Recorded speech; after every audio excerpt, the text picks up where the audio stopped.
Il est 19h, mesdames, messieurs, bonsoir et merci de votre présence.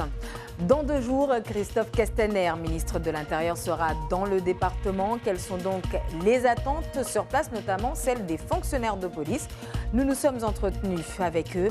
Cette visite, l'occasion également de faire un bilan de la sécurité dans le chef-lieu. Savez-vous ce qu'est l'école démocratique? Nous découvrirons cela du côté de Tingoni. C'est là que l'établissement s'est implanté, le premier du genre à Mayotte.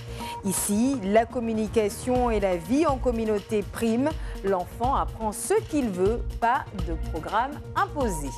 En basket cette semaine, Rapide Éclair de Pamandzi a créé la surprise en remportant la demi-finale allée du championnat de National 3 en battant les vautours de l'abattoir 77-74. Retour sur cette rencontre qui a eu lieu mercredi soir à la fin de cette édition. Voilà pour les titres. Bienvenue à tous. Vous sentez-vous aujourd'hui plus en sécurité lorsque vous êtes dans le chef-lieu? La question que l'on s'est posée après l'installation il y a 1 an de la vidéosurveillance à Mamoudzou. Cette vidéosurveillance a un plus pour la police nationale, mais est-ce pour autant que l'insécurité, le travail illégal et autres incivilités ont baissé sur place? Plus de précisions avec Laini Sedachim et Youssouf Ahmed Matouar. 2 de chez vous qui peuvent rentrer sur le marché à pied, essayer de bloquer les entrées. C'est la traque, l'image désormais quotidienne sur le front de mer de Mamoudzou. La police municipale et nationale ensemble dans la lutte contre les vendeurs à la sauvette. La lutte contre l'immigration clandestine ayant été accélérée ces derniers temps, ça a un impact aussi sur les vendeurs sauvettes et on essaye au maximum de pouvoir rassurer les gens en marquant notre présence de plus en plus importante sur Mamoudzou. Immigrés sans papier ou demandeurs d'asile sans ressources, cette activité est le seul recours pour subvenir à leurs besoins. Ils vendent tous les jours alors qu'ils ne peuvent pas vendre justement. Et ils empêchent les commerçants qui sont à l'intérieur de vendre leurs produits. Ce qui fait que les commerçants autour, ils se mettent dehors pour vendre. Et ça crée une polémique. 3 personnes interpellées en quelques minutes, les marchandises confisquées. Mais certains se débarrassent de leurs articles dans ce tunnel. Il sert aussi de passage pour échapper aux policiers. Au même moment, au centre de surveillance urbaine, les contrôleurs scrutent minutieusement les images de la centaine de caméras déployées dans la commune de Mamoudzou. Infraction routière, acte de violence, 1 an après la mise en place du dispositif, les résultats sont probants. Les vols, les vols à l'arrache des sacs, des téléphones, tout ça, en ce moment, ça a diminué. Surtout là où il y a des caméras, ils roulent doucement, ils sont bien, les téléphones au volant, il y en a plus, enfin, il y en a moins. À Mamoudzou, la majeure partie du travail de la police reste la lutte contre les vendeurs à la sauvette, un des effets de l'immigration clandestine, ce qui n'est pas sans conséquences sur leurs autres missions. Et après le point sur le dispositif de sécurité dans le chef-lieu et en collaboration avec la police municipale, nous avons cherché à savoir quelles étaient les attentes des fonctionnaires de police à 2 jours de l'arrivée de Christophe Castaner. On voit cela avec Hachim Seydachim et Ibrahim Dogo. Les attentes des fonctionnaires de police sont multiples. Cependant, le syndicat Alliance Police Nationale dénonce le manque d'harmonisation des prestations versées aux policiers de Mayotte. Le volet financier va porter surtout sur la partie locale. Les collègues qui sont fidélisés ici, qui ont des revendications à faire auprès du SAT. ATPN qui s'occupe de toute la partie administrative et financière. On a des allocations familiales qui ne sont pas équilibrées par rapport à d'autres fonctionnaires. On a des échelons à récupérer par rapport à d'autres fonctionnaires. Et on a aussi le différentiel de logement qui est une harmonisation par rapport à d'autres administrations qui doit être prise en compte. Le syndicat souhaite attirer également l'attention de sa hiérarchie sur la complexité des dossiers des fonctionnaires souhaitant s'installer sur le territoire. On a nos collègues contrats qui arrivent ici, qui ont besoin aussi d'avoir un peu plus de fidélisation. Donc ceux qui souhaitent rester à rester, mais aussi ceux qui, quand ils arrivent, qui puissent avoir la contribution financière assez rapidement pour qu'ils puissent engager leurs démarches administratives et s'installer dans l'île pour mieux s'investir dans notre administration.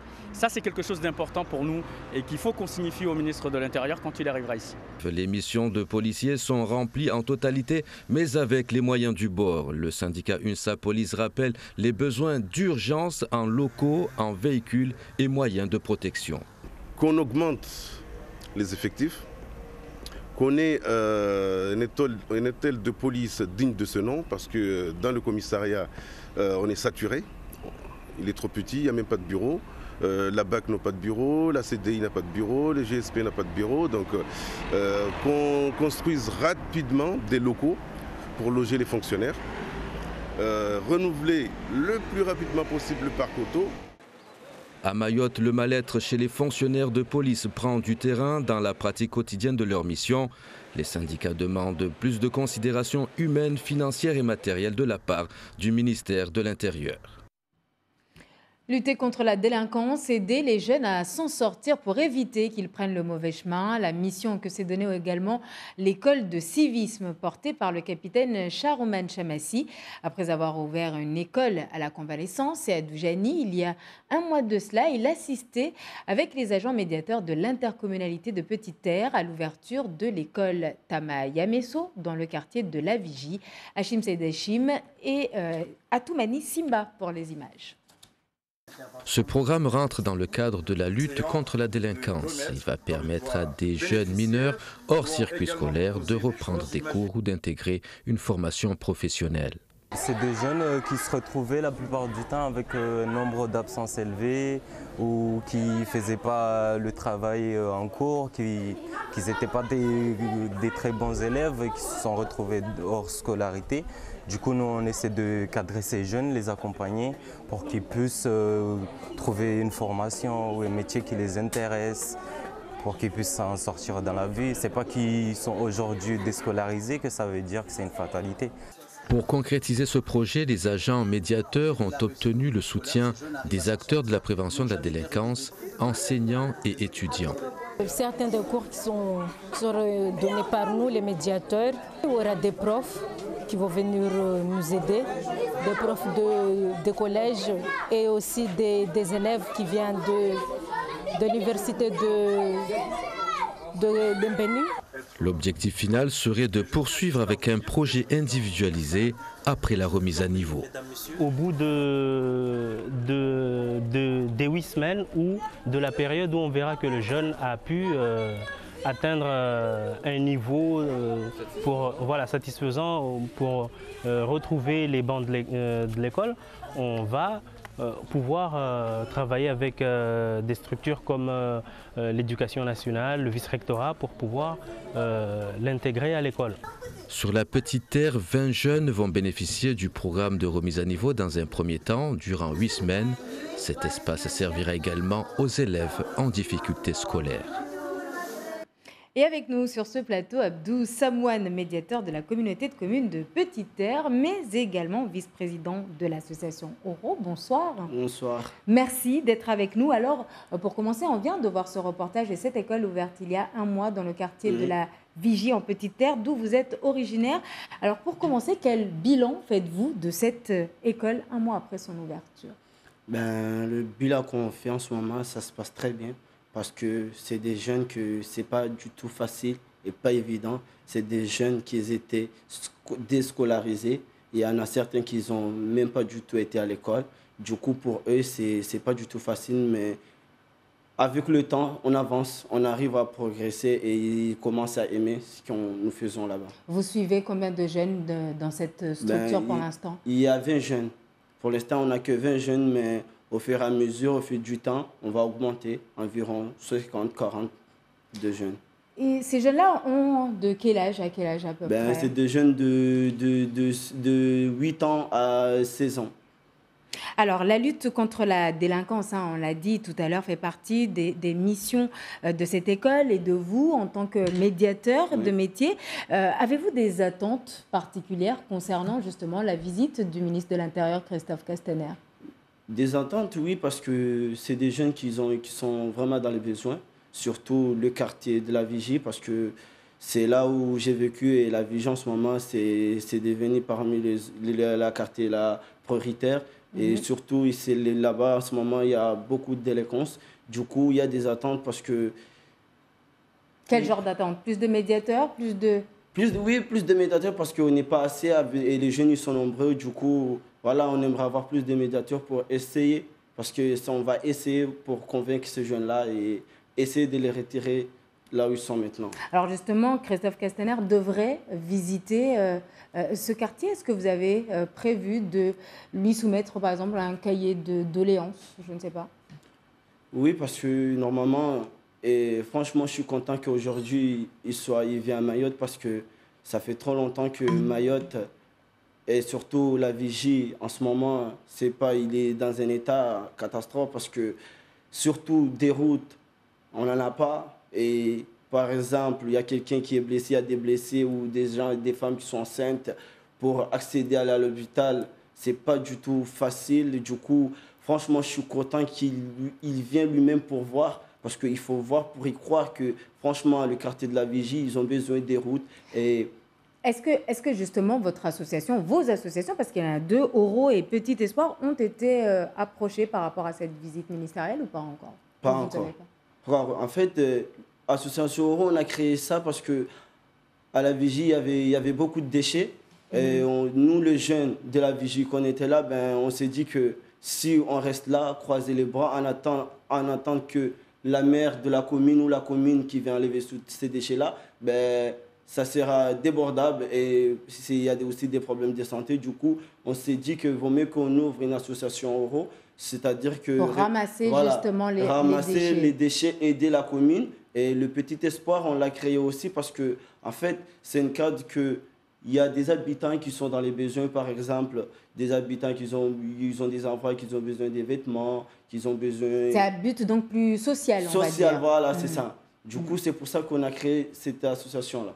Et est-ce que, pour terminer de façon générale, vous trouvez que votre quartier, la Vigie, est un quartier stigmatisé? Et surtout, que faudrait-il faire pour sortir de cette mauvaise image de la Vigie? Pour moi, les premiers trucs, ce qu'on a besoin à la Vigie, c'est les routes.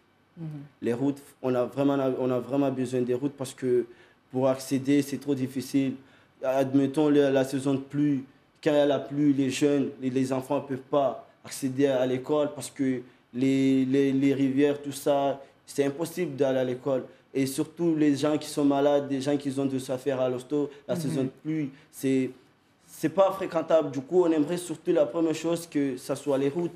Et aussi, on a aussi des problèmes d'électricité. Il y a des habitants qui ont des problèmes d'électricité. Ce qui d'ailleurs devrait être fait avec le projet de la NORU. Merci beaucoup, Abdessamane, d'être venu sur ce plateau. Vous exprimez donc sur les attentes que vous avez par rapport à cette visite ministérielle. Partons à présent à la découverte d'une école pas comme les autres. Je vous parle de l'école démocratique de Tingoni, créée par l'association Horizon il y a tout juste un an. 13 élèves y sont inscrits et le mode d'enseignement est pour le moins original. Voyez par vous-même avec ce reportage signé Shafika Salimkou et Zora Abdoukafé. Derrière ces murs, c'est une école d'un nouveau genre.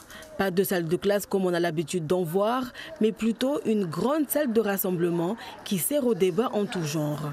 Certains décident de travailler en plein air car c'est la façon de faire de l'établissement. L'école démocratique, en fait, est vraiment une école qui est libérée de classes de niveau, c'est-à-dire qu'on évolue vraiment au sein d'un collectif multi-âge où, pour le coup, les enfants de 6 à 18 ans peuvent s'entraider, s'accompagner dans leurs recherches, vivre ensemble, tout simplement.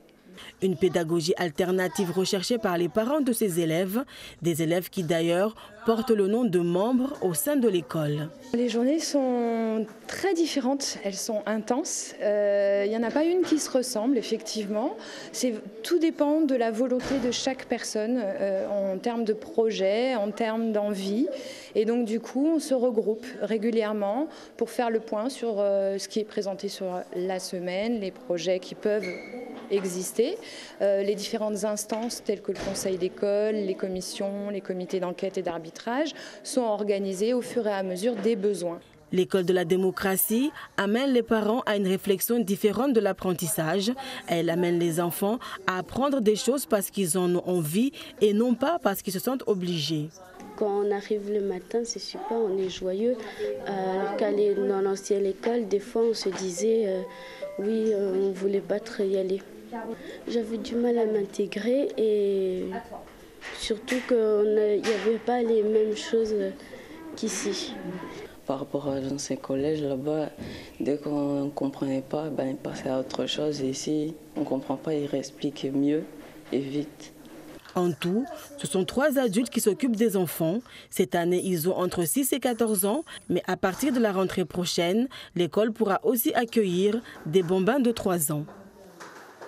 Dans le reste de l'actualité, à noter la grève des employés du concessionnaire SMCI depuis ce matin. Les négociations entamées en amont hier avec leur direction n'ont rien donné.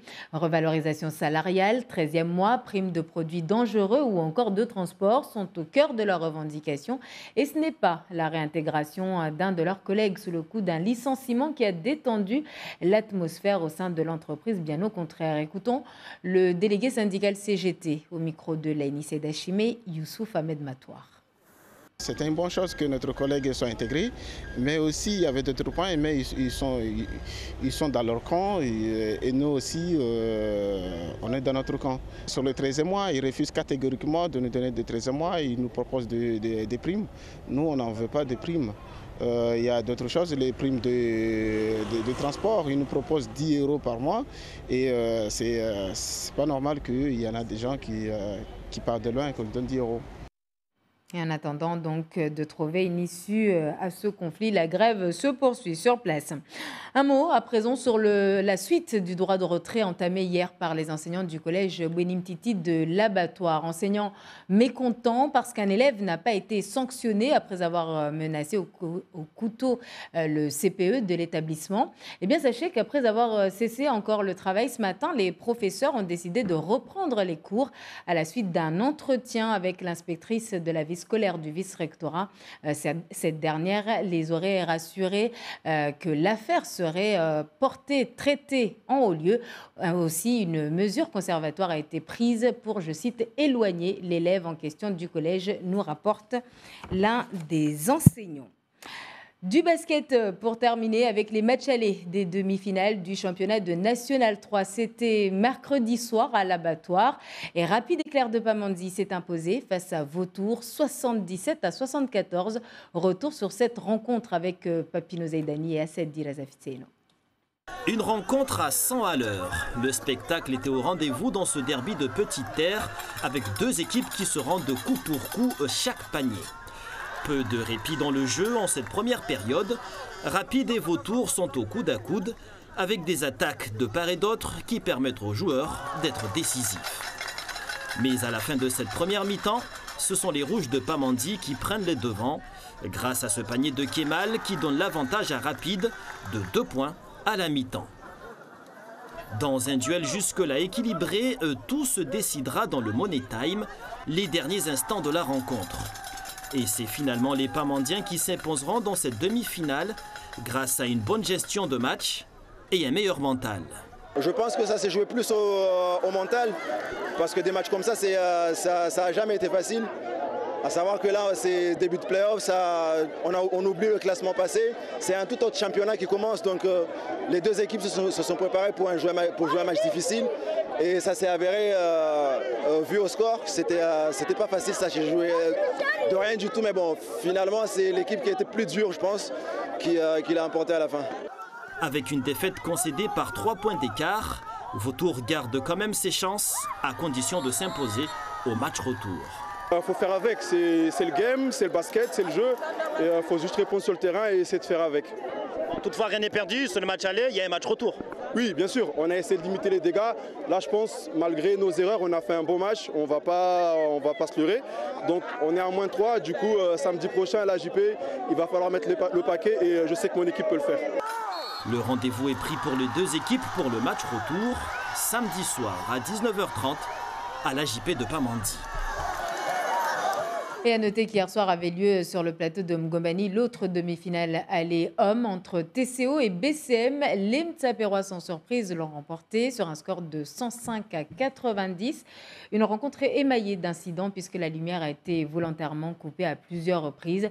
Conséquence, la Ligue de basket se réunit demain à 9h pour statuer sur ces incidents. Et sachez que chez les dames, Fuselips et BCM ont gagné leur match aller contre respectivement Vautour et Magic de Passamenti. Et ce sera tout pour ce 19h. Merci de votre attention. Avant de nous quitter, je vous rappelle les attentes nombreuses des fonctionnaires de police à 2 jours de l'arrivée du ministre de l'Intérieur, Christophe Castaner, des effectifs en hausse, plus le renouvellement du parc automobile et plus de considération pour les fonctionnaires. Voilà quelques-unes de leurs doléances qu'ils auront donc l'occasion, des revendications qu'ils auront l'occasion de dire à Christophe Castaner. Excusez-moi. Daroche Daoud dans un instant pour le journal en mahorais. Tout de suite après, à partir de 20h, votre émission Cheveux Chéris avec Jen Jacquin, suivi de Top Massiwa avec Yumna qui reçoit ce soir Admiralty. Samedi et dimanche, retrouvez Papino Zaidani pour l'information. Excellent week-end à tous.